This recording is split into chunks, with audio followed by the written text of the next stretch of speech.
PGSQL. Dawn bled slowly across the snows of the far north.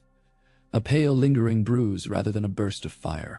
High in the boughs of the ancient weirwood beside the shattered night fort, Brandon Stark watched as the first thin rays failed to warm the dead stones. He did not shiver. His skin, what remained, had long ago surrendered to the cold. All sensation had been exchanged for the infinity that thrummed beneath the bark. 1,000 roots braided through soil and limestone and memory. He had dwelt in that silent choir so long that time itself had begun to soften round the edges, like the pages of Master Whaley's chronicle, left too close to the heart. Moments folded, drifted, and rejoined in new shapes. Hours like snowflakes, days like constellations. In such company, what was a lifetime or 7?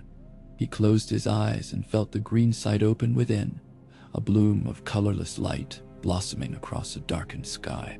In that bloom danced spiders of silver thread, paths untaken, words unspoken, fates unborn. Each shimmer was a choice, each choice a river branching toward futures that might yet be.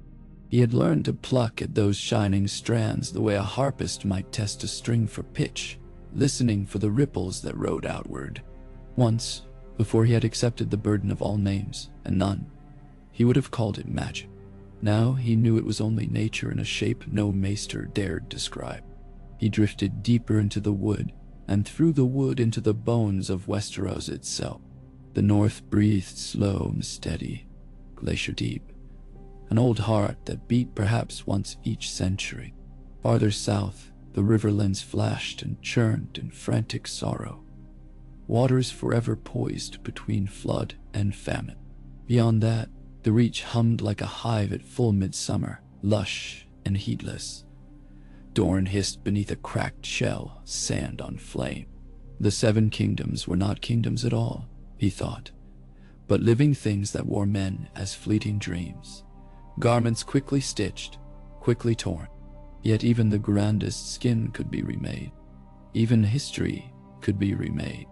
Once, when his voice had still been his own, Mira asked whether it mattered, all these shimmering visions and the power to touch them.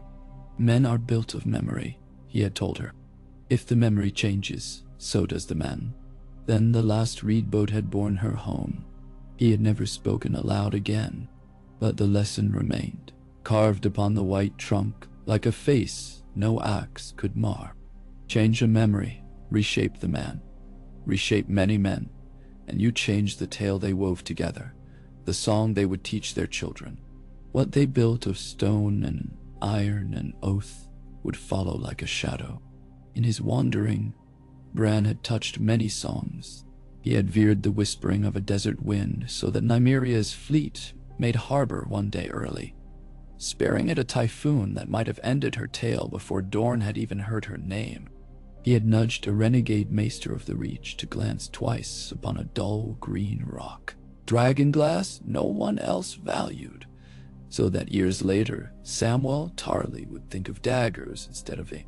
Little things, ripples, never enough to snap the thread entirely. The world must not know the hand that repositioned its pieces. Even kings should believe their triumphs earned, their failures ordained. Only thus would the game remain sturdy. Yet some games outgrew their board. Some fires left unchecked would torch the board itself. Across the narrow sea, 3 such fires slumbered, black, green, and gold. They dreamed in the darkness of Dragonstone, beneath ceilings carved in the likeness of scaled wings. They slumbered in the marrow of 3 exiles whom the free cities mocked as beggars. But the dreams were older than exile, older than Valyria even, for they were written into dragonbone and queer volcanic glass. Aegon, Rhaenys, Visenya. The siblings breathed in rhythm with the tide, unaware that every breath was a drumbeat counting down to conquest. Bran had let them sleep thus far, let them gather driftwood dramans, melt old blades into new, turn rumor into prophecy. It amused him to watch them practice at war on driftwood, to set charred sticks afloat and imagine cities burning. Yet as seasons passed, he tasted something sharp gathering under each imagined flame. A copper tang upon the weirwood's tongue. That taste was blood, a blood so vast it threatened to drown every other note in the song. He sensed torchlit fields from the arbor to the last river, the skies red with dragon shadow, the screams of lords who thought themselves safe behind stone older than their house words. A single choice, left untouched, would open that door, and once opened, it could never again be shut. To change it would not be simple. Those talons sank deep into the weave. Dragons were nature's violence made wing. Their coming unstitched the world and stitched it new. Southern scribes would later claim the conquest inevitable, as though Aegon's birth were a star in fixed heaven. But Bran had seen too many false constellations collapse to trust in inevitability. Even stars were fires that would one day burn out, or else drift as cold embers through a void that forgot their names. The conquest, too, was only a possibility.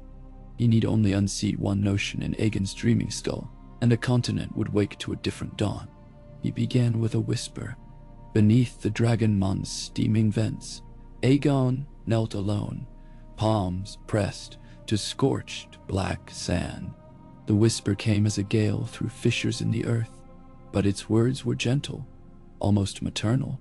It told him of summer roses blooming in a field he had never seen, far north of the neck, where no dragon had flown since the doom. Roses in winter, an impossibility that hooked the prince's curiosity. He rose, shook ash from braided hair, and stared toward the horizon where he knew Westeros waited. A land where flowers bloom in frost, he murmured, bemused. I will see it one day. The whisper withdrew then, satisfied. A seed planted. Bran tasted the promise coiling, a vine no mortal eye might glimpse. But a seed was not yet a sapling, and a sapling not yet a wall against fire. He must water it, shield it from suspicion. The siblings, after all, were bound as one. Unravel one, and the others might tighten. Bran drifted along lesser routes, sinking into the dreams of Visenya. She prowled a glassy hallway, in some remembered fortress, blade naked, searching corridors that betrayed her. In that dream, he showed her mirrors. Mirrors that revealed her holding her brother's crown, not as consort but as guardian.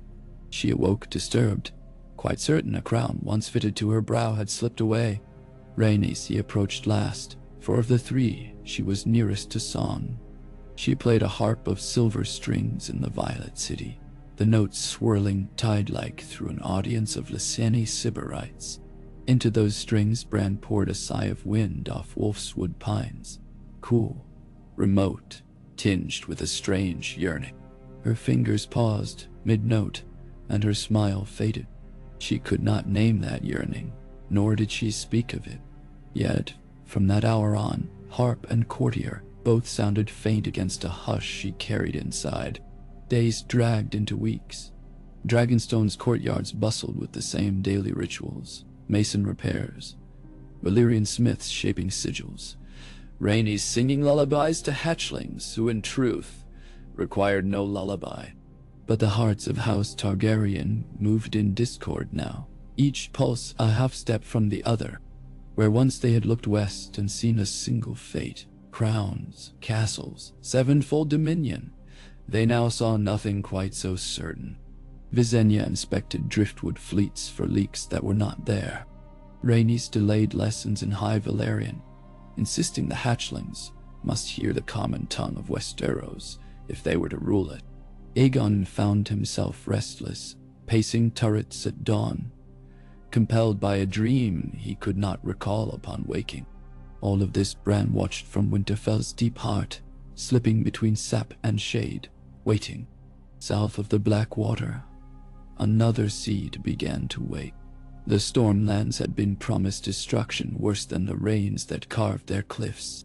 Yet their king discovered a letter of curious origin upon his council table, an invitation to parley, sealed with wax but bearing no sigil, only 7 petals pressed into parchment.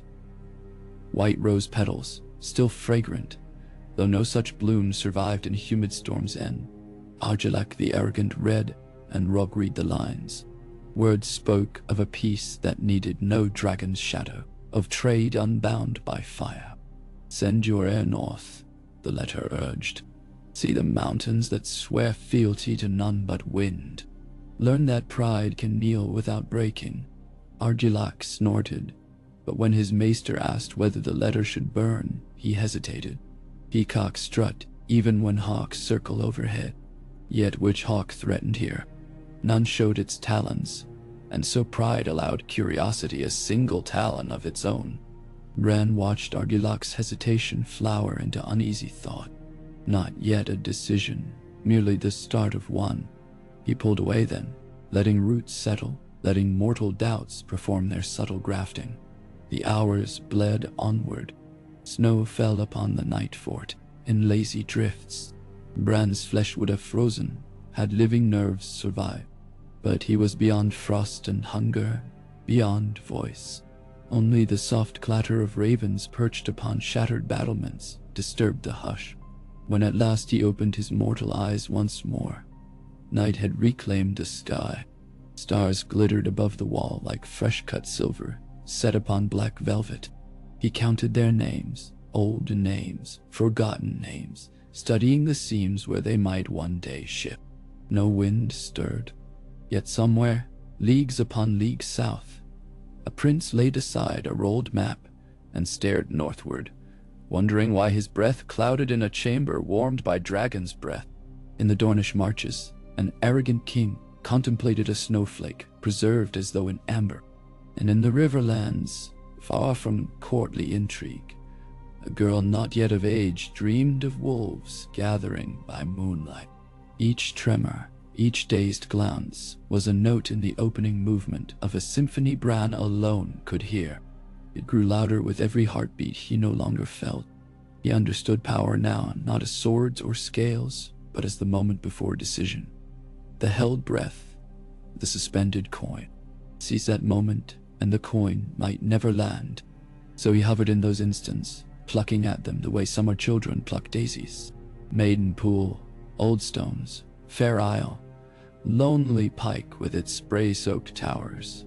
Each place waited upon the turn of a wheel, spun long ago. He would slow the wheel, replace cogs with gentler wood, perhaps even halt it entire. Yet there was danger in halting too much. River water that cannot flow breeds rot. History demanded motion. It merely need not demand conquest at Dragonflame. He drifted into the crypts below Winterfell, letting the chill of ancestral stone anchor him. Kings of Winter stood silent vigil, swords laid upon laps. Their ghosts did not speak, yet he sensed their watching. They had ruled by ice and iron, carving law upon the marrow of men. What would they make of a descendant who twisted law unseen, who wore no crown? He did not know, but he felt no shame. The Starks had always guarded the realms of men. He merely chose a subtler battleground. He reached for the thread that was Torrhen Stark, Lord of Winter, King of snow-muffled hall and quiet honor. Torrhen stood upon his balcony as dawn warmed the sky, unaware of eyes that were not eyes studying him from the stone behind. Bran nudged a memory loose. The taste of summer wine shared with a sister, long dead. Sweet, fleeting, tinged with sorrow. Torrhen's gaze softened toward the south, not in fear but in longing, for gentler lands, warmer nights, children who might one day walk fields unscarred by sword. The north could not bear dragons, he thought, but he could not bear to see dragons fly elsewhere either. That longing was a seed too, and Bran pressed it into fertile soil. The moon shifted. Tides answered. Beneath the courtyards of Dragonstone, a dragon egg fissured, but did not hatch. Rhaenys wept to see it die unborn. Her tears fell upon obsidian tiles, and their salt-traced lines Bran had etched upon her heart. She resolved that no conquest would be worth another such loss. When she spoke thus to her brothers, her voice shook with genuine grief. Even Visenya, whose harshness could flay a man's spirit, lowered her eyes. Aegon ordered pyres lit to honor the fallen life. In the smoke, Bran painted shapes of storms avoided, wars unstarted, towers left unbroken. Aegon did not see them, yet he felt their absence when the smoke cleared, as though a weight he had never known he carried had been set aside. Still, the wheel turned, if slowly. Bravos offered Aegon a pact, ships for peace, coin for trade routes. Aegon's advisors argued, each driven by ambitions Bran had tempered like steel folded upon itself. The prince deferred a decision one moon turn, then two. He found himself scribbling questions he could not answer in the margins of old Valyrian scrolls. What is a king without dragons? What is conquest without need? Why should fire cross water when water offers its reflection freely? Questions unsettled him more than battlefield calculus ever had. Far above, winter tightened its claw. Snow swallowed the king's road in muffled drifts. Child laughter in Winter Town fell silent behind shuttered windows. Bran listened to the hush and understood it was time. Dreams could only guide. At some hour men must wake and choose. He withdrew from the weave's forefront, leaving threads to tremble of their own accord. He had planted doubt in dragon hearts, curiosity in storm-wrought pride, longing in a king of winter. History now hovered at a crest. Soon gravity would claim it. Whether it rolled toward peace or torment would depend upon a last, gentler breath. That breath emerged as a raven's caw at the edge of dawn. It soared from the night fort's remnants, wings scattering ice dust like sparks. South it flew, beyond the frost fangs, across the neck's mist and the feeders of the trident. One dusk it lit upon Dragonstone's rampart, black upon black stone. Aegon found it and removed the scroll bound to its leg. No sigil sealed the parchment, only a smear of sap, dark as wine, fragrant as pine. He read the single line twice, thrice, lips moving though no sound escaped. No threat, no plea, only those 5 words. The raven fixed him with one beaded eye, croaked, and vanished into night. Aegon did not show the letter to his sisters. Instead, he carried it to the chamber where Balerian's skull loomed like a fallen moon. There, beneath empty eye sockets, vast enough to swallow him whole, he set the parchment aflame. As the ash curled upward, he felt something akin to relief, though he could not say why. He stood hours there, staring into void, imagining perhaps the north's endless forests or a flower blooming in snow. When at last he emerged, dawn gilded the battlements, and the air smelled not of war, but salt and rain. Bran felt the shift like thaw in marrow. A vast tension uncoiled, yet not toward immediate peace. It stretched outward as if seeking new shape. The conquest had not died. It had molted, leaving a husk of prophecy behind. What would hatch in its stead he could not wholly see. The weirwood's vision shimmered, then blurred. For the first time since surrendering flesh for sight, Bran found a whisper of fear within his still heart. To rewrite a word was simple. To rewrite a stanza could tear the page. And already the ink bled at the edges. He steadied himself, sinking roots deeper than root, touching stone older than first men, older than children of the forest, older even than dragons. In that black foundation he sought counsel, yet found only the pulse of the world itself. Slow, uncaring, vast. The world would endure any story, it seemed to say, just as mountains endured storms. If men bled, if kingdoms fell, it mattered little, stone abided. But Bran was not stone. He belonged to men, to their brief hopes and brittle oaths. He must guide his tale through shoals, neither too still nor too sharp, lest the ship capsize. He exhaled through lips that no longer drew breath. Snowflakes drifted from the vaulting gloom, kissing his lashes, melting to nothing against skin that dreamed of warmth.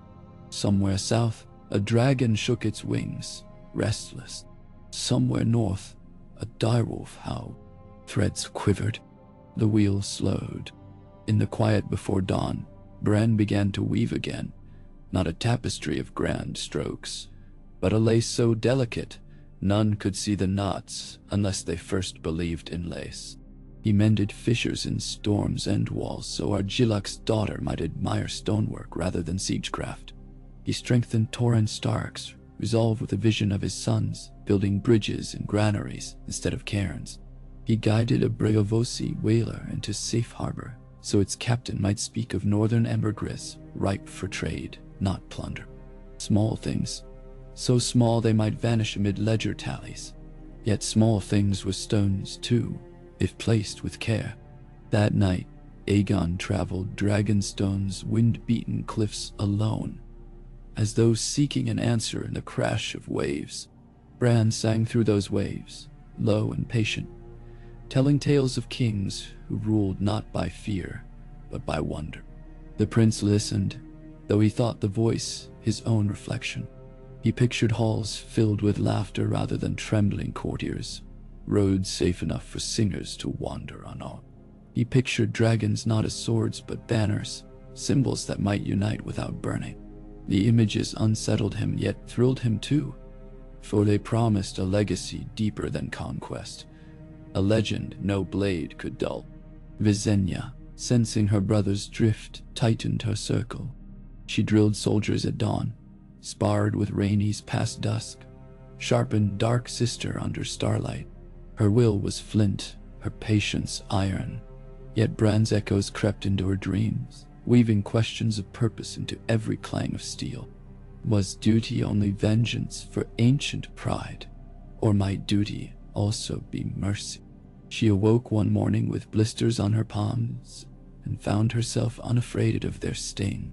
Pain, she realized, might be seed as well. Rhaenys, ever attuned to harmony, felt the change as music's shifting key. She abandoned drill structures entirely, teaching her hatchlings playful aerial spirals rather than strafing patterns. The dragons delighted in those games, their roars ringing joyous rather than furious. When she gazed upon them, she saw no weapons, only wonders. Wonders, she thought, should be revealed, not wielded. BRAN watched, and for a breath's length he knew peace. The conquest, if it came, would not come on wings of ash. It might come as a pilgrimage, a sharing of marvel. Yet, histories were greedy. To feed one wolf was to starve another. Far across the sea, in Pentos, magisters whispered of a Targaryen weakness wombed in indecision. They plotted fleets to claim Dragonstone ere the siblings could hatch their future. Elsewhere, King Harren of the Isles forged chains from iron, the color of storm twilight.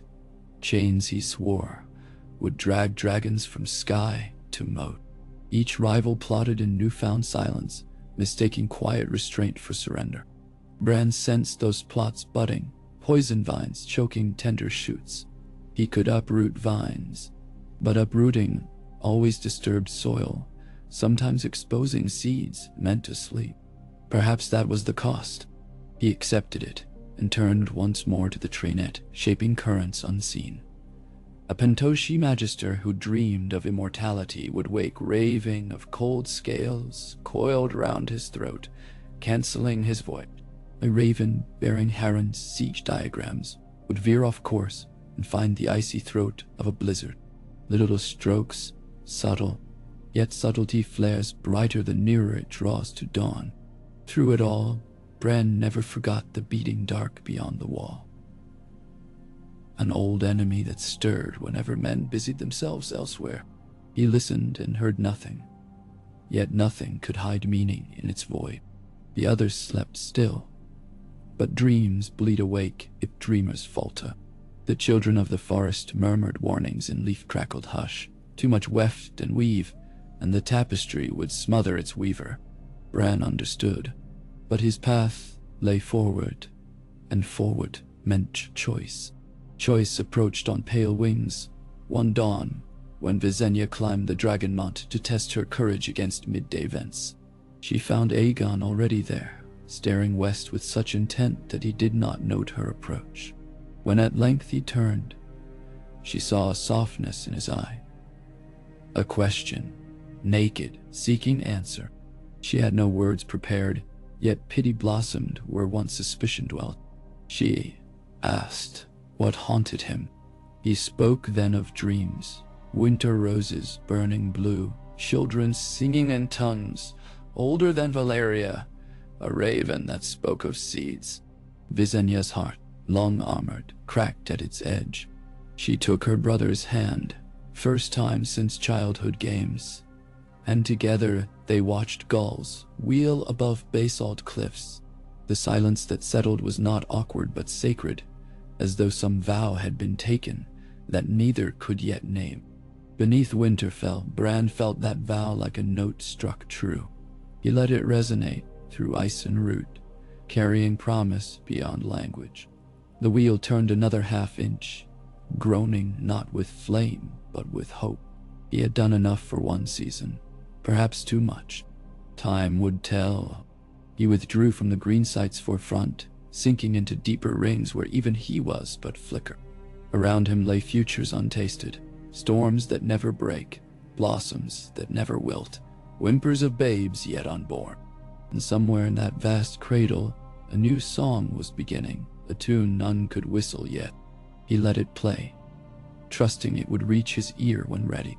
For now, he closed his eyes to the night, and the night closed its eyes to him. Snow whispered against the ancient stones. The world held its breath. History waited for footsteps quieter than dragons, for choices smaller than swords, for a boy in a tree who had become the tree and thus become the world. Nya, PGSQL. Winds curled off the frothing narrow sea, carrying brine and whispers to Dragonstone's crags. In a high chamber where black alabaster windows framed rolling cloud banks, Aegon Targaryen paced a pattern worn by weeks of uncertainty. His boot heels struck the basalt floor in slow, even measure. 4 steps turn. 4 steps turn. Like a pendulum marking moments, he no longer trusted to measure themselves. The scroll lay open on a worktable beside an untouched supper of oysters and spiced wine, its edges weighted by chunks of obsidian. The handwriting was his own, the ink scraped thin by repeated crossings out. 19 drafts of a single letter, and still not one that held the shape of what leapt in his mind. He halted, listening. Somewhere deep in the keep, Rhaenys' laughter drifted up, bright as river water over stone. She had taken to singing with the Lyseni minstrel troupe stranded by autumn gales, her voice braiding Valyrian lilts with the common tongue, until the hallways vibrated like harp strings. Aegon shut his eyes, letting the song bleed through him, and wondered when last he had considered joy a weapon worth forging. Visenya, ever pragmatic, wielded fear. He once imagined he would wield awe. But Rhaenys, she conjured wonder, and wonder endured when banners frayed. He opened his eyes to storm-washed light and reached for fresh parchment. The words came this time, though they fought his quill like wild foals.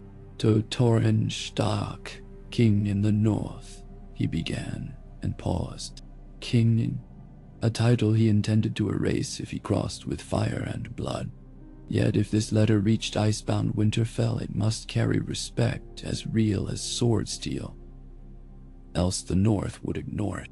Bran's 5-word riddle haunted him. A seed, not a tree. Could he plant respect now, water it with honest trade, and reap friend rather than foe? And if so, what of the oath the siblings had sworn at mother's deathbed, to carve a place for their line or die? Oaths weighed heavier than crowns. Quill hovering, he felt Visenya approach before he heard her boots.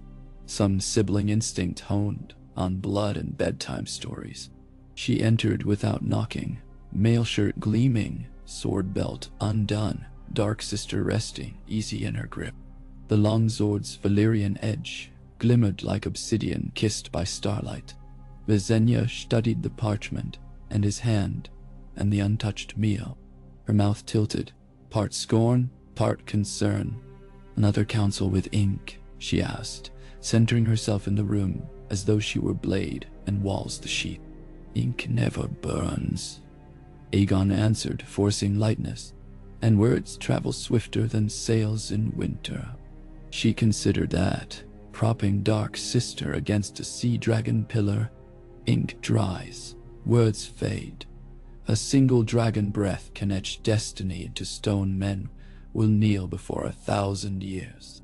She did not snarl the line. It came resigned, an old belief showing its worn edges. Aegon's gaze drifted to the sea framed behind her, pewter under low cloud. "You believe we must still cross." "I believe the world turns on those who grasp it," she said. "Cross or rot here, that choice remains ours. Not the North's, not Bravos, ours." She touched Dark Sister's pommel absently, and the sword sang faint as ice cracking. Aegon rubbed weariness from his brow. "And if the world breaks when we grasp? What if our hold shapes it wrong?" Visenya's stare sharpened. For heartbeat upon heartbeat, she weighed him. Then she crossed to the table, pinched a single oyster from the plate, and tipped its brine down her throat. "A sword may break in forging, yet unforged steel is useless." She licked salt from her fingers and left without bidding. Alone again, he set quill to page and wrote until the candle gutted. When he sealed the letter, he realized he had asked Torrin not for fealty but parley, an exchange of scholars, healers, artisans, and peace. He pressed his dragon seal in scarlet wax, feeling as if he had branded himself instead of parchment. Then he rang for a raven master. As talons clicked upon the ledge and wings beat toward the sky's vast unscripted vault, he murmured another trace of the riddle. "A seed is not a tree, but it is life, if allowed to root."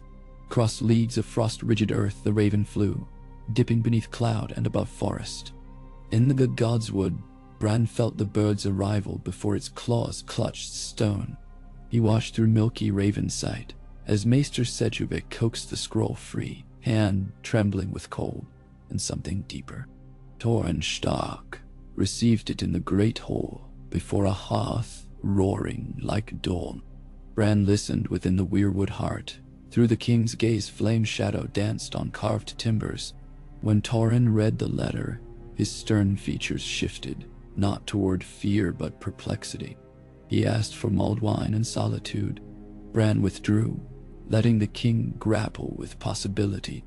He sensed in Torrin's mind an echo of his own gentle nudge, summer wine and sisters' laughter, now joined by new images, dragons soaring over fields yet unburnt, valleys where north and south might trade grain for furs under banners of equals.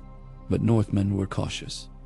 To win their trust, one must not promise paradise but survival. Torrin would weigh the pledge of safe passage across a warless border against the specter of dragonfire should he refuse. He would consult lords, priests, memories of wolves carved in stone. Bran must not coax further. True consent required unclouded vision. Instead, Bran shifted beyond Winterfell's walls, sliding root deep to White Harbor, where Lord Manderley oversaw shipyards refitting carracks for iced seas. The Lord counted grain tallies and breathed curses about slow sails. Bran poured a memory of prosperous southern markets into the harbor wind, visions of arbor gold traded for knotted pine, of storm-green citrus swapped for white wolf pelts. Manderley's lips moved in silent arithmetic. At dawn, he dispatched ravens to Torrin's court, urging talk, not swords. While northern minds stirred, storms battered the lands of the Reach. At Aegon, Murren Nivengardner paced verdant terraces stripped by autumn's first bite, seeking counsel from maesters who offered only dusty maps of coal-rich westerlands and amber-swollen riverland. The Tyrell stewards whispered that free Dornish raiders gathered in Red Mountain's passes. The Marcher lords clamored for coin to fortify. All looked south or west. None looked east, across the narrow sea, where a new uncertainty hovered on scaly wings. Bran brushed a thought across Mern's grandmother's favorite orchard scent, peach blossom tang in spring twilight, And the king remembered tavern songs of Valyrian wine, rumored sweeter than any summer peach. Curiosity is cousin to caution. Both keep doors ajar. The Reach would not rush to war if war might scorch its vineyards. Yet not every realm pivoted toward peace. On the stony finger of Harrenhal, King Harren the Black gazed over lakes shrunken to mirrors beneath his fortress, gargantuan towers. He read reports of Targaryen hesitation and scoffed.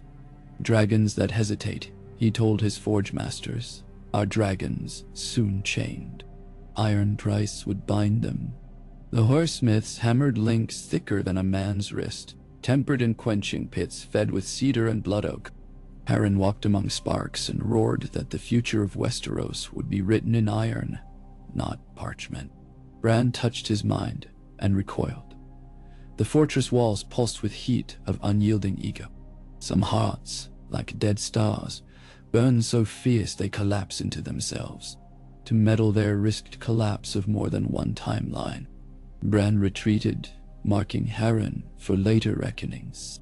Southward still, in Sunspear's spear-shadowed corridors, Miriam Martell, blind, ancient, cunning, heard of Targaryen overtures, then smiled into darkness. Dornish blood had smoldered under centuries of Rhoynar memory. Cities drowned by Valyrian tyranny, children carried off as salt slaves. Fireborn invaders would find Dorne a graveyard of heat and shifting loyalties. Yet if the dragons turned merchants instead, Maria lifted a shriveled hand, fingers clicking castanets in the air. Let them bring coin, she crooned to an attendant. It spends with the same sound. But her smile suggested she heard deeper echoes, ones Bran could not yet parse. For Dorne's sand swallowed root song like deserts swallow rain. In the riverlands, Edmund Tully cleaned trout nets along a misty bank when a riverman offered rumor of dragons courting peace. Young Edmund laughed, swore men dreamt fever-mad under harvest moons, and flung carp guts for gulls. Yet that night, he told his father he sensed the rivers shifting, tides of history tugging lazy currents towards storm or miracle. The old lord listened, then called his steward to draft contingency ledgers. Grain reserves, levy counts, ferry toll indexes. Bran, listening, approved. Rivers prepare for flood, whether water comes or not. Caution fosters resilience. Nights passed. Winter's claw deepened. In Winterfell's glittering hall of voices, Torrhen convened his bannermen. Lords Umber, Karstark, Mormont, Glover, and more crowded stone benches, fur collars steaming in breath fog. Beside Torrhen sat his 17-year-old nephew Brandon, Snow, named for the ancient forebear, who once scaled the wall. Sharp-eyed, restless as a summer storm pent in ice. The letter was read aloud. Silence followed, broken only by Brazier's crackle. Lord Umber's voice blasted first. We kneel to no southern worms. His fist hammered oak. Lord Bolton countered, smiling thin. That no knee bent might mean many necks bent when dragon's breath swept moats. Shor Mormont pined oath iron is kept best sharpened and sheathed. Fight only if fight finds you. The debate churned, heat mounting, until Torrhen raised a hand. He spoke of winters past when the north starved alone, and summers when traders from south swelled storehouses with barley and lead pewter. He spoke of his son's children, who might know roads unblooded. Finally, he proposed sending emissaries to treat, Brandon Snow chief among them, for the youth burned to see wonders and return with truth. The vote tallied by bear tokens accepted the plan, though Umbers flung their tokens like grudges, and Boltons let theirs fall slow as sarcasm. Bran felt satisfaction, yet he wondered at the cost of uprooting ancestral pride. Still, pride that adapts survives longer than pride that shatters. He whispered to direwolves slinking beyond the walls, bidding them trail the envoys unseen, guardians carved of moonlit muscle and frost silk fur. Word of the northern mission reached Dragonstone by Gull courier. Weeks later, surprising Aegon at dusk war games with Craighall Sellswords. He set carved dragon pieces aside and summoned Rhaenys, and Visenya to the painted table. Storm stars wheeled overhead as he read Toran's message. Snow and 2 maesters to harbor at Dragonstone. Come spring, thaw. Rhaenys clasped her hands in delight. We'll greet them with songs, not spears. Visenya traced a coastline on the map, silent save for the scrape of her nail. And if Harren finds courage while we parley with wolves? She asked at last. Aegon considered the towering fortress etched upon the table. Then our lesson serves doubly. We offer open hands to men of reason, and closed talons to those of iron. Visenya's lip curved. She could wield talons. Rhaenys proposed a festival. Lyseni dancers, northern skalds invited to trade ballads beneath sky lanterns. Aegon agreed. Celebration, not intimidation. Yet he also tasked his smiths to polish Balerian's saddle, and had Raven retest emergency beacon flights. For hope rides faster when shadows keep pace. Winter deepened, ice-bridged rivers. Wolves prowled white forests that drank the moon. Bran sank into stillness, watching seeds push root through frozen loam. But stillness could tempt complacency.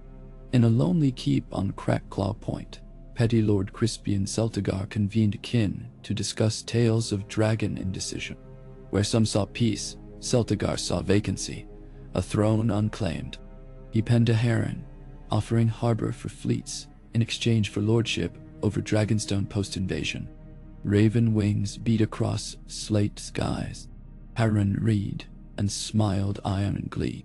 Bran sensed the accord form like frost fractalizing on glass. Fractals of betrayal, sharp edges of ambition. If Harren's galleys sailed, peace would founder before first roots sprouted. Bran reached outward, seeking threads to sever a knot. But the Blackwater waters where Celtigar harbored small folk were thick with ancient sorcery sunk by the Valyrians. The currents distorted his sight. He needed mortal hands. Hands existed in the form of Mysaria, a Lyseni courtesan whose whispered network reached tavern rats and stevedore foremen alike. She had once nursed Aegon's fever. Now she lingered at Dragonstone, half lover, half rumor spinner. Bran drifted through gull eyes and salt wind, murmuring warnings that shaped themselves into gossip's tongues along cobbled docks. Harren's chains break sailors first, gold last. Celtigar sells children for ransom. Mysaria gathered these embers, fanned them into tavern tales, and by winter's heart half of Crackclaw Point spat at Celtigar's mention. When his envoys sought crews to man iron-bolted ships, they found only empty bunks and curses chalked on hulls. We row not for the broken king. Harren's schedule slipped. Anger forged more chains, but time, once lost, is metal unsmeltable. As Westeros turned under pallid sun, Bran's vigilance strained. Each ripple created countercurrents. Small eddies birthed whirlpools. In Old Town, Archmaester Aegon, Valyrian blooded, sharp as obsidian slivers, compiled treatises on dragon genealogy. He noticed anomalies in hatch death reports. One egg failure at Dragonstone, suppressed by Rhaenys tears, but recorded and whispered. Aegon's curiosity sharpened his suspicion. Why did siblings postpone conquest after centuries of prophecy? The Citadel coveted knowledge above kingdoms. He dispatched journeyman maesters north and east to sniff out truths. If scholars uncovered evidence of magical meddling, they might seek to contain it. Perhaps chain the very weirwoods Bran inhabited. He recoiled at that idea, sap quivering. To stand revealed would invite capture, vivisection of memory. He considered stepping backward, undoing nudges, restoring inevitability. Yet the thought knifed him. Death and fire would follow. He chose instead to weave thicker veils. He nourished rumors of plague and stepstones that would make any Dragonstone delays appear mere quarantine. He guided storm systems to smash stepstones just enough to ground maester ships, and he touched Vagon's dreams with images of a monstrous shadow, half raven, half corpse, rending scrolls to dust. The Archmaester woke sweating, concluded his obsession had drawn him too near blasphemous arts, and turned research toward Septon genealogy instead. Bran exhaled, bark creaking. Early spring thawed coasts, though mountain passes remained locked. Brandon Snow's embassy skirted frosted finger peninsulas, hugged Sisterton's shoals, and braved gull-torn skies to cross the narrow sea. Bran guided dolphins beneath their keel, steadying currents. He soothed one sailor's night terror, so the man did not set a galley ablaze in sleepwalking panic. At last, black shores of Dragonstone rose like a titan's molars from green flux. Volcanic haze painted dawn saffron. Brandon Snow, wrapped in bearskin trimmed with silver, muttered a prayer to the old gods, and gripped rail tighter. The landing procession dazzled, Lysini performers on stilts breathing sapphire flame, Taroshi trumpeters clad in parrot plumes, Dragonstone stewards rolling purple carpets across rough basalt. Yet all eyes turned skyward when 3 dragons spiraled down, Balerion vast as thundercloud, Vigar sleek and cruel, Meraxes lazy and luminous. Their roars shook gulls from cliffs. Brandon's knees threatened weakness, but he set jaw firm. Beside him, Maester Roderick whispered every known Valyrian phrase of greeting. Their handful of Northmen clutched gifts, direwolf tooth blades, casks of snow wine, carved weirwood hearts. Aegon descended first, armor of blackened steel chased with red enamel, cloak rippling. Rhaenys glided beside him, silver gold hair loose, eyes bright with stage-light delight.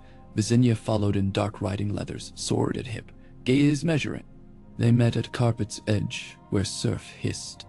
Brandon stepped forward, inclined head, but did not bow. "The North brings peace," he said in clear, low tones. "May your hearth know warmth, and your roads know trust." Aegon considered the tall youth, catching reflection of snow-pearl sky in his eyes. "And may your wolves hunt free upon our soil." He extended hand, fingers clasped, dragon and wolf, flame and frost, and observers leaned in as if some thunder might crack on contact. None came, only gull cry and faint applause from Lysini dancers. Bran, high in weirwood silence, felt a new root pierce old rock.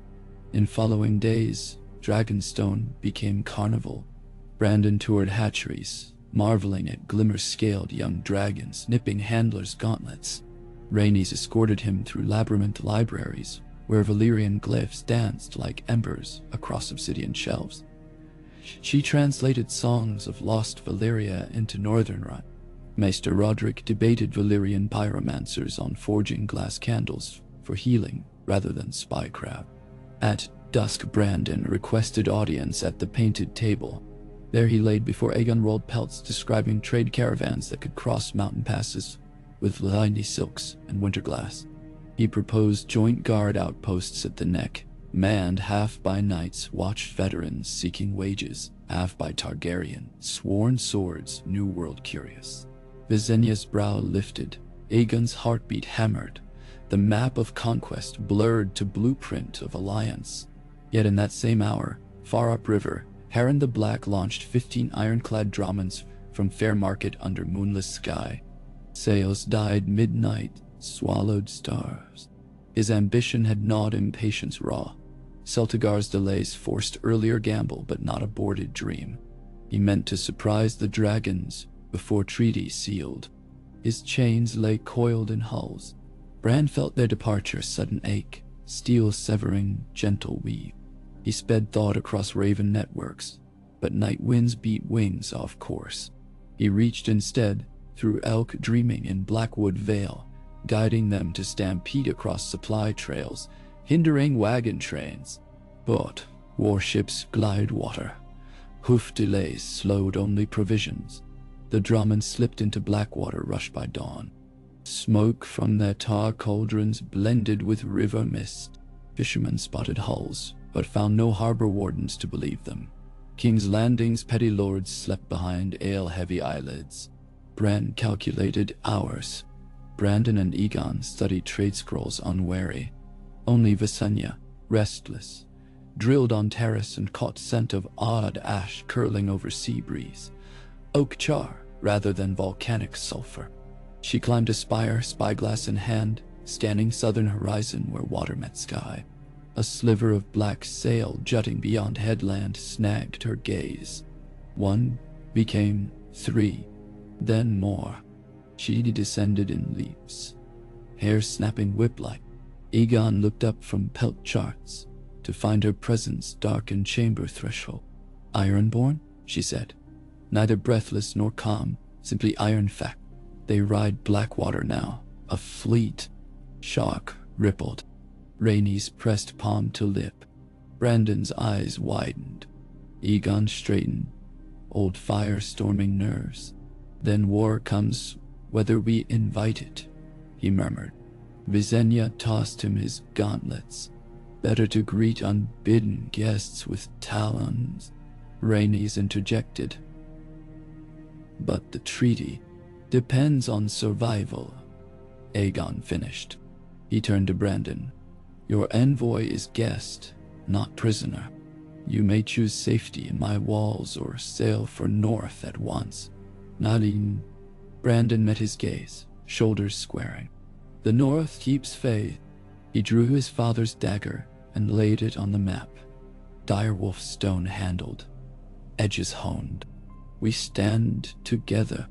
In the godswood, Bran felt pride flare through Root's sinew. Yet fear trailed its heels. If dragons answered with full fury, peace roots could scorch before sprout. A measured counterstroke was needed, one to break Harren's iron without bathing coast in wildfire. Bran's mind danced over futures. A sudden tempest capsizing Drummond's. Too many drowned innocents. Sabotage among chains. Feasible, but slow. He found a third path in whispers of old Valyrian rite, dragonflame tempered by ice runes, to shatter metal, but spare flesh. Rhaenys had read such verses to Brandon days before, half legend. Could Aegon reforge them in battle? Bran nudged Brandon's memory. Standing at the painted table, the young Stark's eyes dilated as forgotten lines rose to tongue. Runes carved on wall ice, songs of thermal balance children of the forest taught first men. He recited rapid, surprising himself. Rhaenys recognized fragments mirrored in Valyrian scroll. Upland formed. Balerion would loose flame shaped by rune-etched obsidian harpoons, launched from Merax's harness. Flame would strike Harren's chains as they deployed, heating iron to scarlet. At that moment, Rhaenys and Brandon would chant twin verses, Valyrian and Old Tongue, summoning cold breath, sweeping from north winds. Bran would guide. Metal would quench too swift, snapping. Ships would list, not burn. Men would swim, not chop. Visenya scoffed at sorcerer's play, yet trusted sibling instinct, and none doubted the boy who spoke words older than winter. Preparations whirled. Blacksmiths riveted harpoon points onto battered ballista shafts. Rhaenys inscribed glyphs along obsidian edges. Brandon mirrored marks in chalk across deck planks of Merax's saddle. Bran, high in Nightfort tree, exhaled windsong through abandoned watchtower slits, steering jet streams south. Afternoon, painted sky, gold, as Balerion's wings beat thunder northward. Shadow fell upon Blackwater mouth. Harren's sailors looked up into living eclipse. Drums beat to unfurl chains, massive links hoisted by capstans towards slings to cast skyward and ensnare dragons.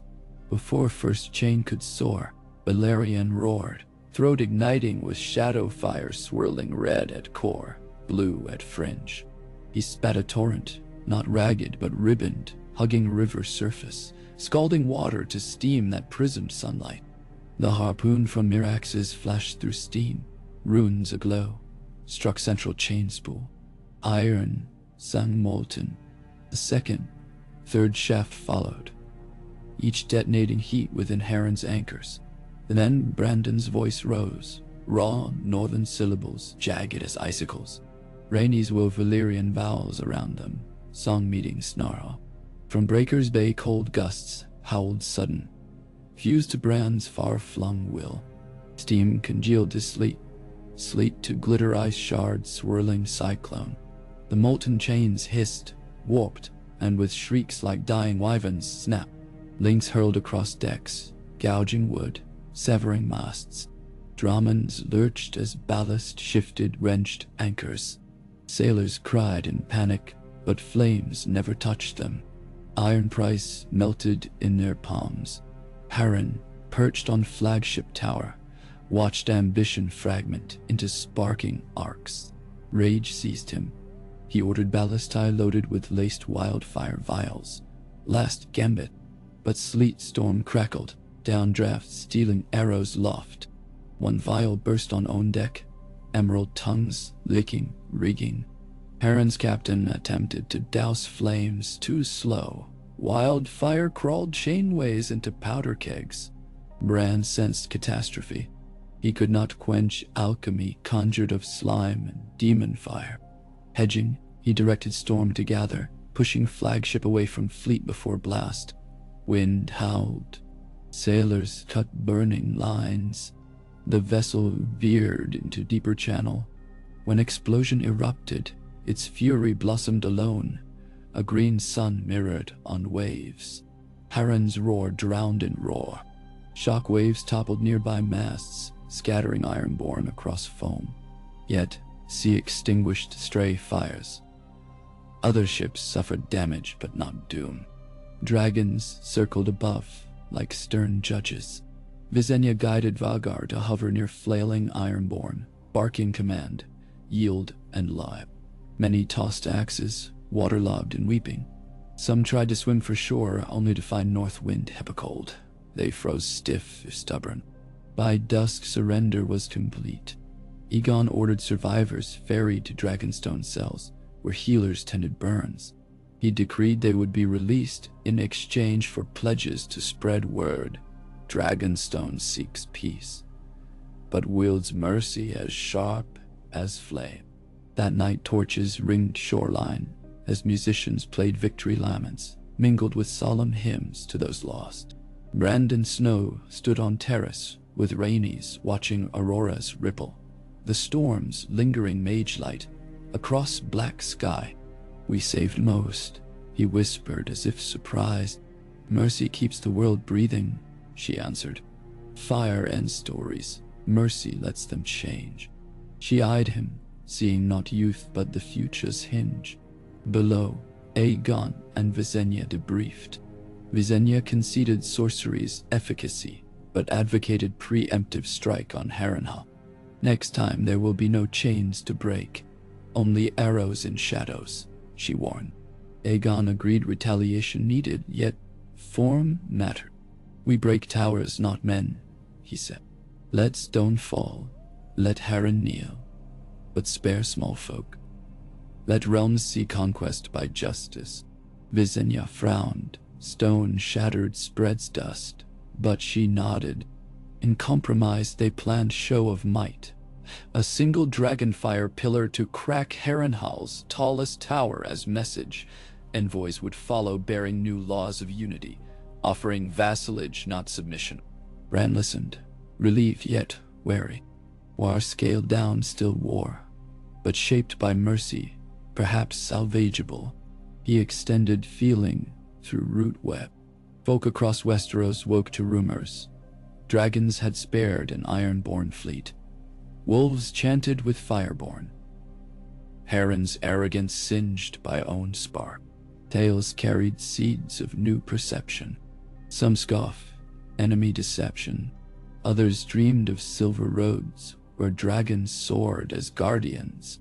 And in far woods, children of the forest hummed lament, turned hopeful. 2 mornings later, Aegon called Brandon to cliff overlook where breakers carved basalt grottos.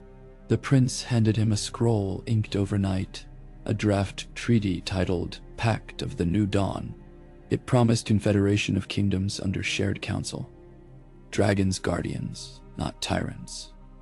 North free to keep gods and customs. Taxes modest, roads rebuilt, watchmen free to patrol from wall to arbor. In return, North would swear to defend realm if others or foreign empire threatened. Brandon read, eyes shining. My uncle will wait every word, he cautioned. Boltons will test any promise. Aegon nodded. Then let us forge promises in open air for all to witness. They clasped arms. New brotherhood. Bran sensed world pivot again. Subtle, profound. His earlier fear eased. The tapestry did not tear. Instead, threads rewove patterns shimmering unexpected grace. Yet vigilance remained. In smoky chambers of Casterly Rock, young Loren Lannister heard of Dragonwolf Alliance and tallied Mayan output, pondering bribes for sellsword guilds. At Highgarden, Mern Gardner eyed border forts warily and sharpened quills to sign separate pacts.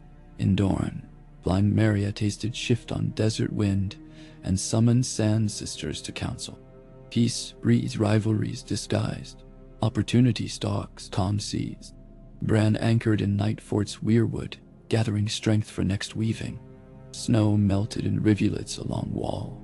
Ravens nested under loosened stones. He watched them, remembering childhood racing across ramparts. He wondered whether he remained a boy steering dream, or whether tree had replaced boy entire. Did it matter if realm found a kinder dawn? Unanswerable. He closed ancient eyes and listened. Surf at Dragonstone, bagpipes in Winterfell, distant hammer, forging something not chain but plowshare. Music of possibility. Hours later, under violet sky lit by broken ice stars, Aegon mounted Balerion, Visenya on Vagar, and Rhaenys upon Meraxes. Brandon Snow joined them, astride a smaller worm loaned from hatchery, Silverwing's grand colt newly tamed. Four shadows took flight east, then wheeled west toward Riverlands, where Harrenhal's towers stabbed horizon like defiance. Firelight flickered beneath wings, not roaring, contained. They flew not as conquerors at apex of vengeance, but as envoys bearing choice. Stone surrender or stone dust. Bran followed through owl pupils perched along forest edge. At Harrenhal, black towers loomed monstrous. From their parapets, ironborn archers knocked arrows though hands quivered. Harren himself stood atop King's spire, chainmail layered so thick it clinked like forge wind. He sneered skyward. "Come, hatchlings," he bellowed, voice echoing across lake. "Taste iron." But when dragons descended, they did not strafe battlements. Balerion hovered above tallest tower. Flame gathered at jaw's hinge, swirling blue-white. Aegon raised gauntleted fist, channeling brand new runic lines, Rhaenys inscribed along saddle plating. He released. A beam of fire narrower than spear, hotter than crucible, stabbed tower's peak. Stone shrieked as moisture within vaporized. Bran willed cold draft to swirl base of flame, containing spread. Within breaths, the pinnacle of Harrenhal glowed cherry, then white. Cracks spiderwebbed. A thunder snap boomed. The upper 100 feet of tower sheared, toppling into lake with hiss and plume. But walls below remained, courtyards unburned, men shielded eyes but lived. Silence reigned, broken by steam, sizzle. Dragons alighted upon broken parapets. Aegon's voice carried clear. "This mercy will not repeat." He tossed scroll cylinder at Harren's feet, terms of vassalage similar to Stark pact. Harren glared, face flecked with ash. Pride wrestled self-preservation. The smoke drifted. Bran whispered memory of wildfire outbreak, the screams of burning men. Harren's jaw clenched, eyes flickered. He knelt. Archers dropped bows. Chains clanked as men threw them into rubble. In that kneel, Bran felt course of history's rewriting. Rivers shifted. Children unborn, repositioned in womb of time. The conquest had begun, not by unstoppable firestorms, but by measured demolitions, leaving room for dignity to survive. And because dignity survived, so too did hope. BRAN exhaled, 1,000 leaves rustling in unison. In days that followed, envoys crisscrossed realm. Aegon's forces marched, but never first. Letters arrived before swords, promising roads and river dredging, impartial courts, representation upon Dragon Council, to convene at Harrenhal rebuilt as Hall of Voices. Some lords swore quickly, tempted by trade. Others hesitated till dragons glided overhead in silent warning. Only King Mern Gardner rallied swordsmen to join Lauren Lannister. Their combined host barred Goldroad near Bitterbridge. BRAN foresaw blood if old honor met new mercy unprepared. He nudged wildfires of empathy. A Reach Knight dreamed of smoke-black iron ships sinking. A Westlander page heard prophecy of lion and rose sharing mead under a dragonrot root. Doubts seeded. When dragons arrived, armies melted to moot, lords bent knee. Only 50 died, fewer than many border skirmishes of past decades. By summer's heart, 6 kingdoms had pledged. Dorne alone stood apart, Myria Martell bargaining from sun shadow. Independence for water rights, freedom for Rhoynar rituals, joint guardianship of stepstones. Aegon debated weeks. BRAN listened. Finally, the prince invited Martell heirs to Dragonstone under Truce Star. They arrived, eyes like desert falcons, bearing jars of vivid glass filled with sand grains, each hue of dawn. Rhaenys danced sunrise steps with them across Obsidian Courtyard, and in laughter found kinship deeper than treaties. Dorne joined not as conquered but confederate, its princes given equal voice, first in realm's history. When parchment dried and banners unfurled, dragon three-headed upon white field entwined with direwolf, kraken unshackled, trout leaping, rose twined with lion, spear's son. BRAN sat quiet in Godswood of Winterfell. He listened to children's shouts echo along newly repaired battlements, smelled bread in market stalls shipping south tomorrow. He felt older than his years, but also lighter. The tapestry held. Fewer graves, more bridges. And somewhere, deep beyond all roots, old gods hummed, "Change is life. Life is change." Night fell, calm. Mira Reed's ghost voice drifted across memory. Does it matter? He answered in silence, yes. Across a continent, dragons slept without burning. Princes dreamed without conquest. Farmers sowed grain where armies would have trampled. Tomorrow new troubles would rise. Bandits in stepstones, maesters plotting, ironborn craving raid.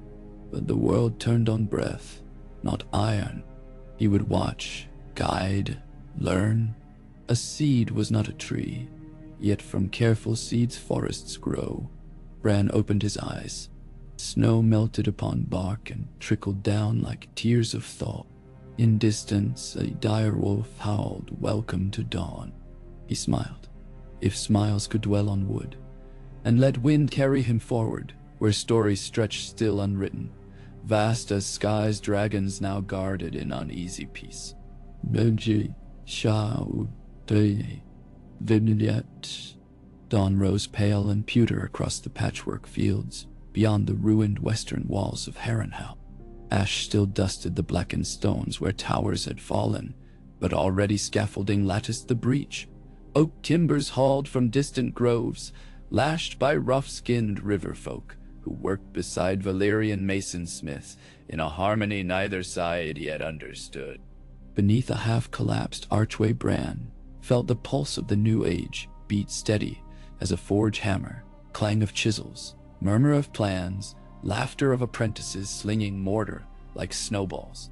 1 generation ago, these men might have traded arrow fire across muddy banks.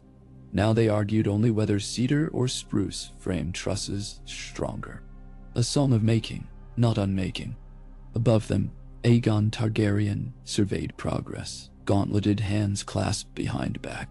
The painted table had been replicated in miniature on a mobile cart, and markers of jasper, marble, and jet stood upon the board, each a province pledged to the pact of the new dawn. Ever since the dragon's tempered fire shattered Harren's pride without reducing his people to cinders, talk of the pact had spread faster than ravens. 6 kingdoms had sworn oaths. Dorne hovered on the brink. Yet Aegon's eyes never left the Riverland's marker, a fleck of red jasper set exactly at the confluence of the Red Fork and the Trident. From here would rise the Hall of Voices, a council chamber with seats cut for each realm, their backs carved in native woods: heart oak for the north, birch for the Vale, alder for the Riverlands, ironwood for the Westerlands, yew for the Reach, merwood for the Westerlands, olive for Dorne. Of them all would hang a shield of fused dragon glass, symbolizing unity. No true metal, no soft wood, but black volcanic glass, hard as truth, brittle as lies. Rhaenys approached, hair unbound and damp from pre-dawn flight. The central span will need buttresses twice as deep, she said, nodding toward the rising framework. The river's soil runs like custard. We will drive pilings to bedrock, Aegon answered, as if logistics calmed the turmoil one scrap at a time. She reached to squeeze his forearm, wordless reassurance. To the north of them, Visenya drilled a cadre of mixed soldiers: Stark spearmen, Tyrell archers, Lannister halberdiers, each wearing his own sigil beneath a plain white surcoat, bearing 3-headed dragon, interwoven with direwolf. She barked orders in clipped Valyrian, blending cadence of shield walls with rhythms of southern squares. When soldiers faltered, she corrected, but without vitriol. The men respected her. Fear had melted into flinty admiration since the spared fleet. They called her a lady of the balanced blade. Farther up the hill, Brandon Snow threaded tents, exchanging jests in half a dozen dialects with craftsmen and scribes. He scribbled notes on parchment, a ledger tallying every tool, log, and loaf consumed. His dark eyes missed nothing. Where he walked, tensions eased. Riverlords still remembered Brackens and Blackwoods feuding. Westermen still resented taxes owed the Rivergate. But Brandon's grin, half wolf, half wonder, turned quarrel to competition. Which team could raise a scaffold first? Which smith could shape nails fastest? He belonged here, Bran thought.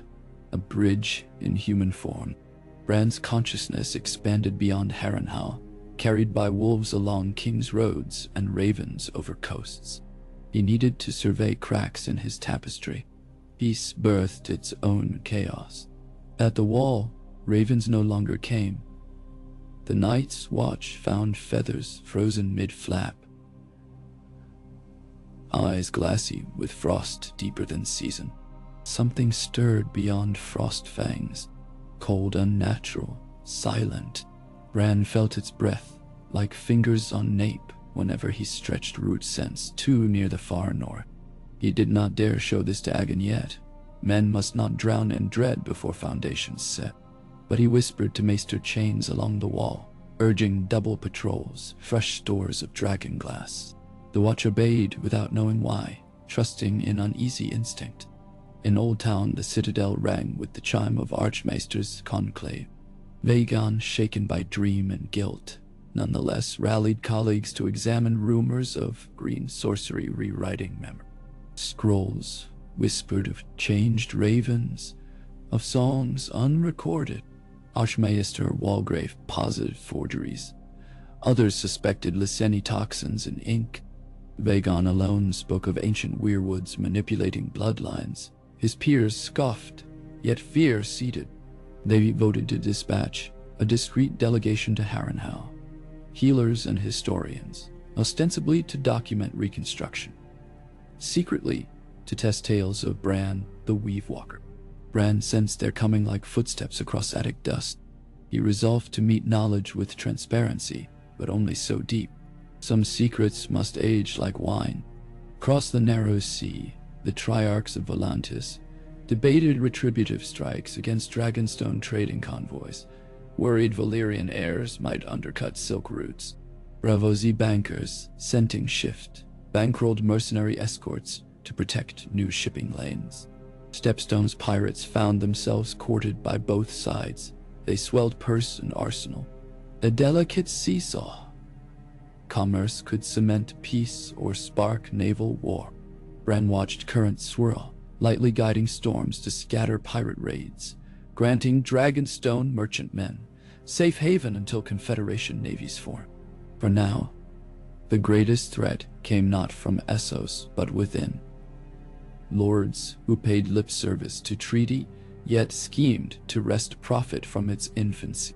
Lord Damon Bolton, cousin to Dreadfort's lord, convened a midnight moot of mountain clans, disgruntled by tolls promised to riverlands. In damp torchlight he spoke of southern dragon lava yokes and urged sabotage of new roads. BRAN perched a snow owl above, listening. He might dispatch a raven to Winterfell, but Torrhen's justice moved deliberate, and sabotage planned beneath dark moons might strike before dawn. Instead, BRAN glided into a clan warrior's dream, showing him vision of road thieves punished not by dragons, but by hungry ghosts of mountain mothers starved by war. The warrior woke screaming, shattered fellowship. The moots scattered. Lord Damon rode for Dreadfort to beg forgiveness. Ambition curdled. A small victory, bigger webs waited. 6 weeks after Harrenhal's tower fell, the Council of Spires gathered in the fortress' half-repaired great hall. Candles cast gold across rough scaffolds and fresh plaster. Stone benches seated envoys. Lady Meg Mormont, short and broad-shouldered. Sir Gawain Hightower, lean as willow but sharp of tongue. Prince Lewin Martell, eyes hidden behind orange-rimmed veil. Lord Jason Lannister, curls coiffed though dust settled on shoulders, and dozen others. Above them, a long rebuilt dais, stood Aegon, Rhaenys, Visenya, Torrhen Stark, and Brandon Snow. No throne awaited, instead a circle of polished hard oak. They sat equals. The first agenda, grain flows. North had surplus rye, yet rivers iced all but 1 month. Reach proposed loan of wind-driven mills to grind in bulk before freeze. Ironborn offered fast longships to ferry grain, if granted legal salvage rights along north coasts. Debate surged. Visenya reminded that salvage rights used to cloak piracy. Prince Lewin suggested Dornish sand skiffs for trucks across snow crust. Lannister snorted. Hightower proposed citadel oversight. Voices rose until BRAN nudged a gust through broken dome, extinguishing half the candles. Darkness hushed them. Into hush spoke Brandon Snow. Let each realm pledge 1 mil to Winterfell now, names carved upon its wheel. If grain rots, your name rots with it. If it feeds, your honor feeds with us. The hall considered. Pride found cause to cooperate. BRAN retreated, leaving men to craft details. He drifted down corridors still unlit, past masons sleeping among chisels, to courtyard where a sapling weirwood, transplanted from Isle of Faces under ancient rite, spread to thin boughs, starved for northern cold. BRAN whispered lifeblood through its roots. A single red leaf unfurled.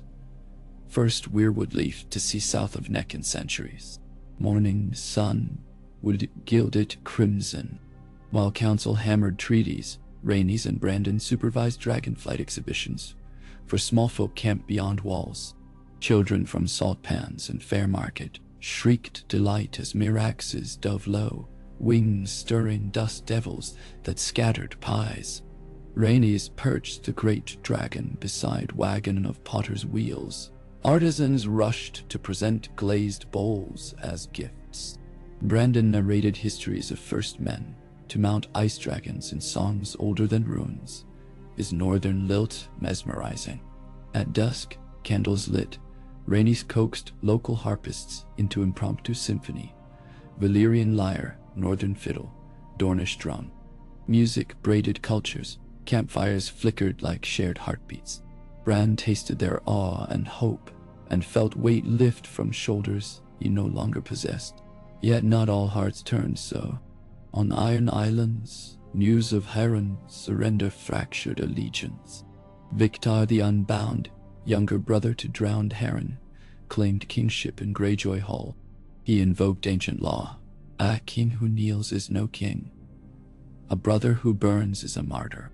He rallied captains under sigil of chained kraken broken loose. Their plan: strike Lannisport before Dragonfleet could guard west. They hammered longships midnight black. Bran sensed their fervor, a firestorm of salt and vengeance unswayed by mercy. He needed watchers. He nudged gulls to roost at pike, ravens to follow war councils. Simultaneously, he urged Casterly Rock's miners to strike rich gold seam, drawing Lord Jason's attention inward. Funds for city walls rather than border swords. Thanks to Bran's subtle grade of greed, Lannisport quickly hired extra sellsword patrols and purchased wildfire kegs for harbor defense. Ironborn still prepared, but now risked spitting fire rather than plunder. At the Citadel, the secret envoy set out. 5 maesters, 1 silent sister, escorted by red cloaks sworn to Hightower. Their names wore thick rings of lead, signifying secrecy. Each study focused on memory, prophecy, or dragonglass. Bran debated sabotage, delay storm, lost baggage, maybe a sprained ankle that forced return. But transparency might court trust. Instead, he arranged meeting stones. He let ravens deliver invitation from Harrenhal for maesters to join council as knowledge keepers, offering free access to archives. The Citadel accepted, though suspicion simmered. When maesters arrived, Bran guided Brandon Snow to greet them personally, arms wide. He led them through Hall of Voices foundations, explaining engineering, rune integration, irrigation designs to prevent damp rot. His candor disarmed Archmaester Peristan, who expected sorcery cloaked in fear. That night, over spiced wine, Peristan confessed his worry. Brandon answered, "We seek not to twist but to stretch. If bone must grow, let it align." He spoke of dragons sparing sailors, of children's laughter free of ashes. Masters listened.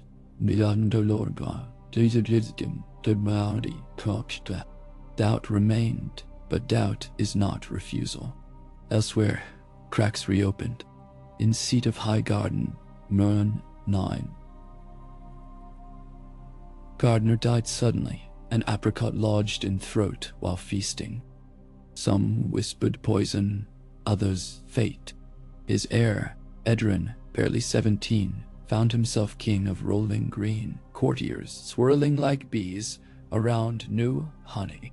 Edrin's mother, Lady Rohan Weber, once famed Red Widow, urged swift alliance with Lannisters to balance dragon favor to Riverlands. A marriage contract proposed, Edrin's sister to Lauren Lannister's cousin. Bran watched, careful. Alliances build peace, but also blocks that resist reform. For now he let union proceed, ties weave nets. Beyond narrow sea, Volantis fumed. Triarch Maharis the Red unveiled new fleet of black-hulled abominations, armed with scorpions able to swivel full arc and launch iron-tipped quarrels laced with basilisk blood. He hired faceless men to sow unrest within Westerosi ports. One assassin, disguised as stonemason, attempted to plant jar of pale fire beneath Harrenhal's new archives. Bran glimpsed intent through stray dog's curiosity. Dogs sniffed alchemical tang, barked frenzy. Guards seized mason. Jar sightsed. Assassin bit nightshade capsule. Died grim.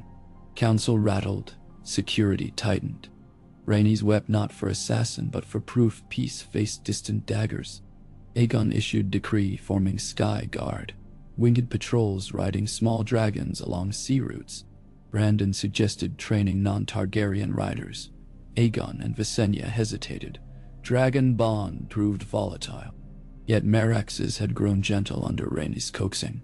She believed dragons sensed heart. A trial commenced. 6 volunteers, one from each allied realm, would attempt hatchling, bonding under Rhaenys' watch. Among them stood young Lyanna Mormont, fierce eyes shining. Bran guided hatchling's dreams, softening fear. First attempt ended with singed eyebrows but no deaths. A seed. That winter solstice, the Hall of Voices, roof closed at last.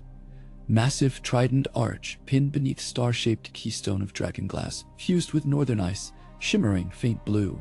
Envoys gathered for first plenary. Bran folded perception among weirwood sapling, listening. Aegon opened. We meet not to carve kingdoms, but to carve paths. Proposals followed. Coinage standard bearing dragon on one side, individual realm sigils on reverse. Road network dubbed dragon roads radiating from Harrenhal hub. Free river passage laws. Edict banning forced labor on road crew. Lady Mage roared approval. Lord Bolton delegate objected conscription of criminals. Compromise reached toward work release choice.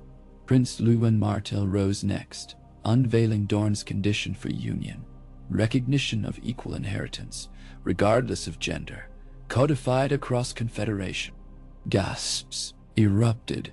Westerman gnashed. Reachman hissed scandal. Visenya's eyes blazed. Ear was fight she favored. She spoke of her own worth, denied if tradition shackled.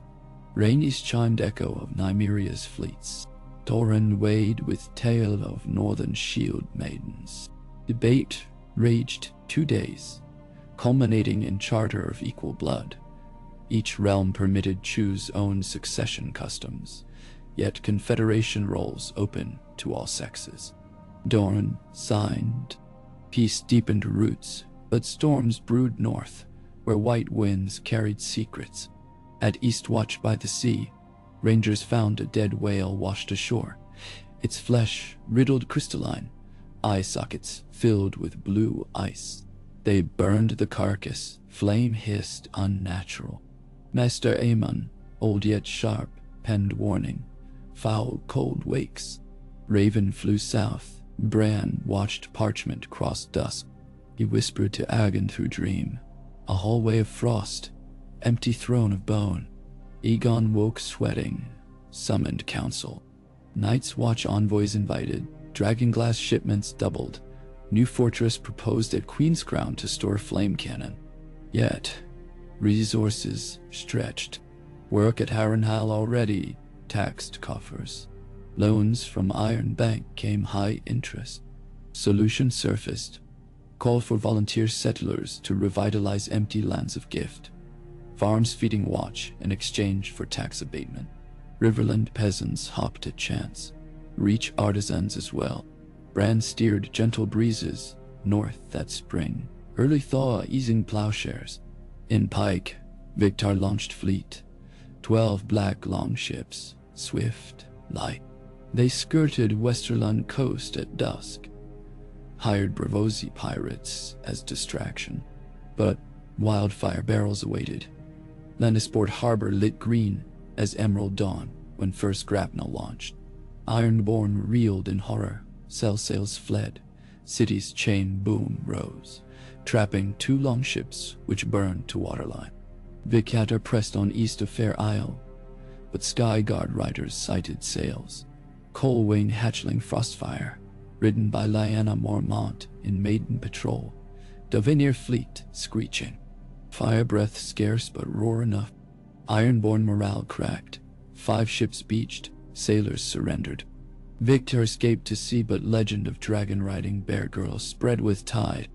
Iron Isle's lords muttered, perhaps new ways outmatch old reaving. At Citadel, maesters studied dragonglass keystone.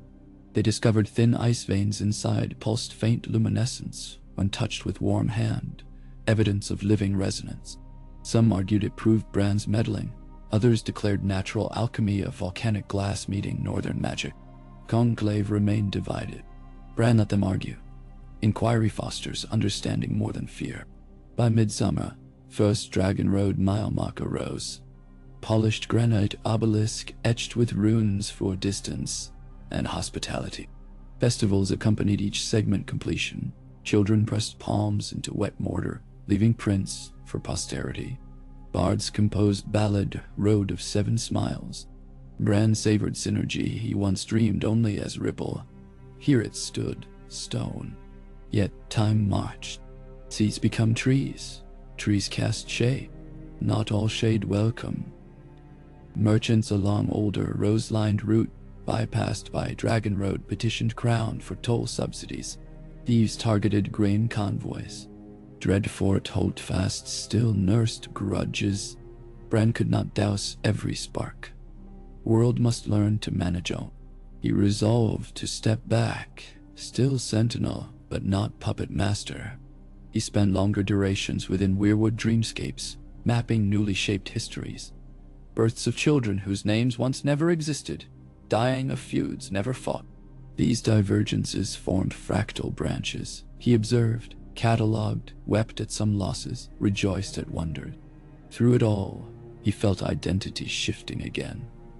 Bran the boy receding, three-eyed root bridging cosmos.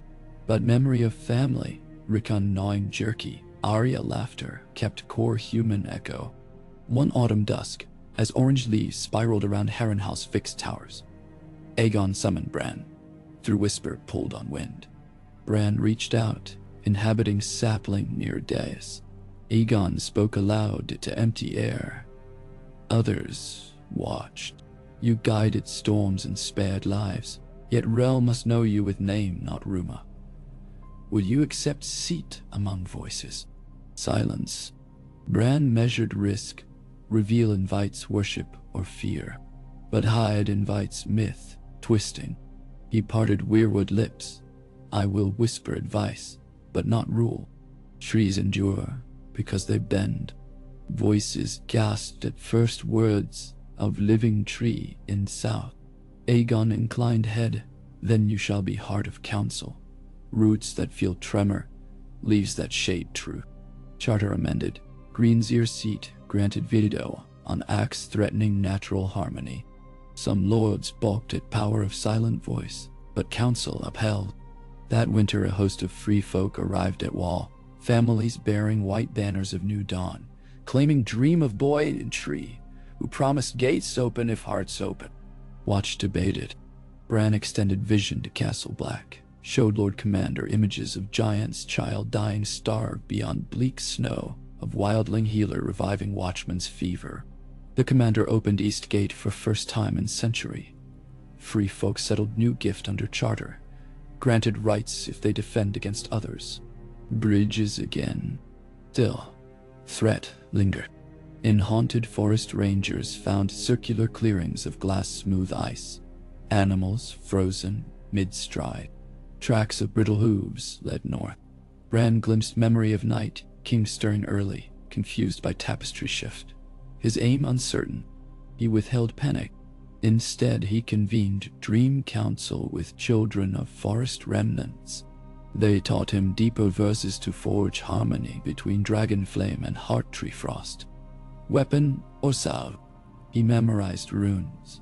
Spring after, Queen's Crown Fortress finished.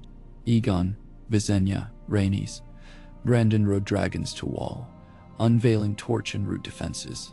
Ballistus firing dragonglass bolts tipped in children's runes. Braziers injecting hot air across parapet. Ravens bred to carry glowing orbs that burst into bright flame, marking undead. Wow, inside. Watch felt hope. In Southland's mild climate, vines crept over Dragon Road benches. Jugglers performed for caravan. Aegon and Rhaenys walked incognito among small folk at Tumbleton Fair. They heard ballad of black dread sparing sailors, sung by blind girl whose father once lost arm at sea. Tears in both royals' eyes. Governance measured by such tales. Then summer nights grew shorter. Bright star fell over Skagos, trailing cold fire. Bran tasted omen metallic. He traveled dreaming, perched on crag where meteor crater steamed. At core lay heart of strange crystal, humming with music reminiscent of other tongue. He urged crows to bury fragments, but one shard carried south in Whaler's pocket. Danger seed. Meanwhile, Triarch Maharis launched Second Fleet, circumventing stepstones, striking at Gulltown. But now, gulls themselves rallied. Sky Guard Dragon's sword, joined by airy falcon riders newly trained, using giant mountain eagles. Battle of Gulltown ended with Triarch flagship captured. Maharis ransomed at ruinous cost. Volantis signed neutrality accord. Trade routes safe. As years passed, Hall of Voices blossomed into bustling parliament. Charter amendments created Ministry of Roads, Guardian Navy, Public Granary, Scholar Exchange. Maesters taught Valyrian scribes, northern runes etched into citadel archways. Tower of Scribes in Old Town birthed new science of aerolithics, study of dragon flight aerodynamics, merging Maester gears and Rhaenys' observations. Innovation flourished. Brandon Snow married Lyanna Mormont beneath newly planted weirwood at Harrenhal. Direwolf's howling blessing. Their union symbolized bond of sword and flame, ice and mercy. They raised children among dragon roosts and library stacks. Through all, Bran watched. Sometimes he intervened, a drought averted by rerouted storm, a plague stopped by dream hint leading healer to willow bark cure. More often he let realm adapt. Forest must grow wild. Decade after pact, harvest festival at High Garden, unveiled towering statue of two hands clasped. One scaled, one furred. Aegon, now silver-streaked hair, stood addressing crowd. We once believed power meant fear. We learned power feeds on trust. Cheers roared. But on same night, far north of Hardhome, a horn of ice blew 3 blasts.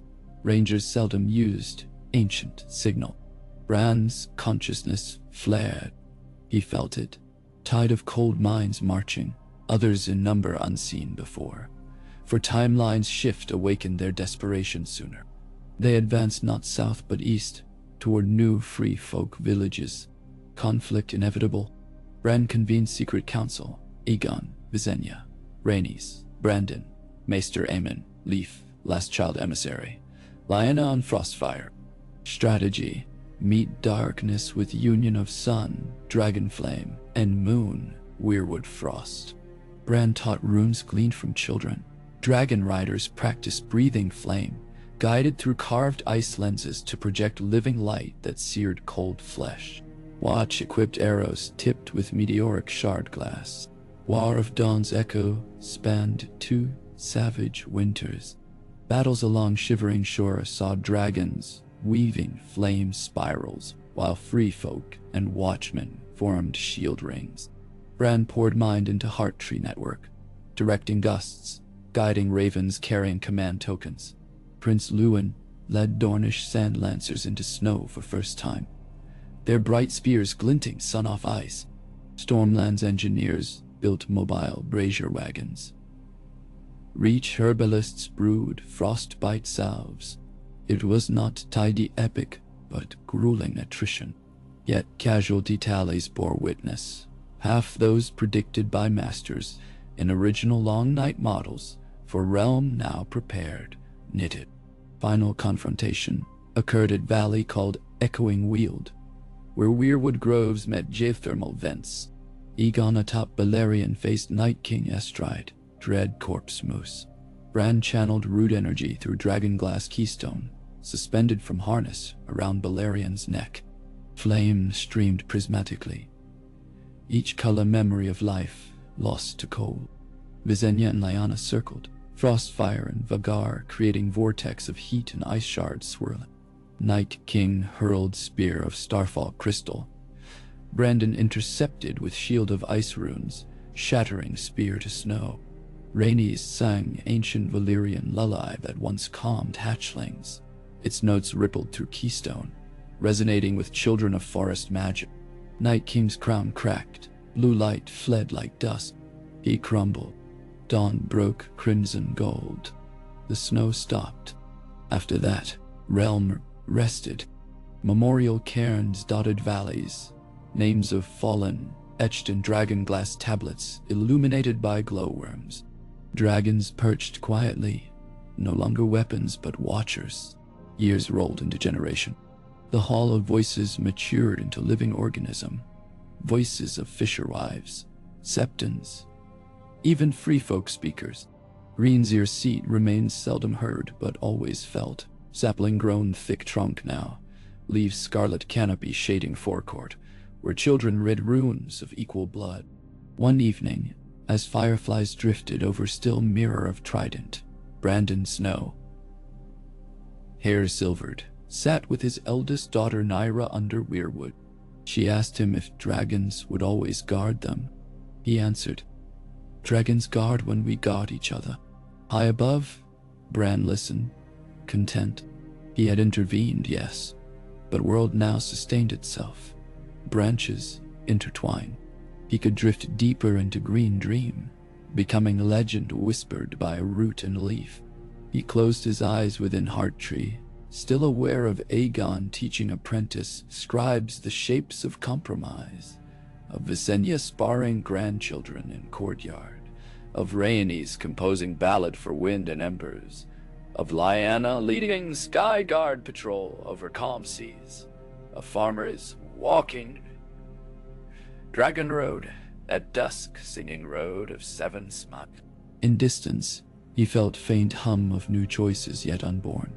Perhaps child of Iron Isles and Dorn crafting sea skiff, or Maester Mystic discovering healing light within ice stars.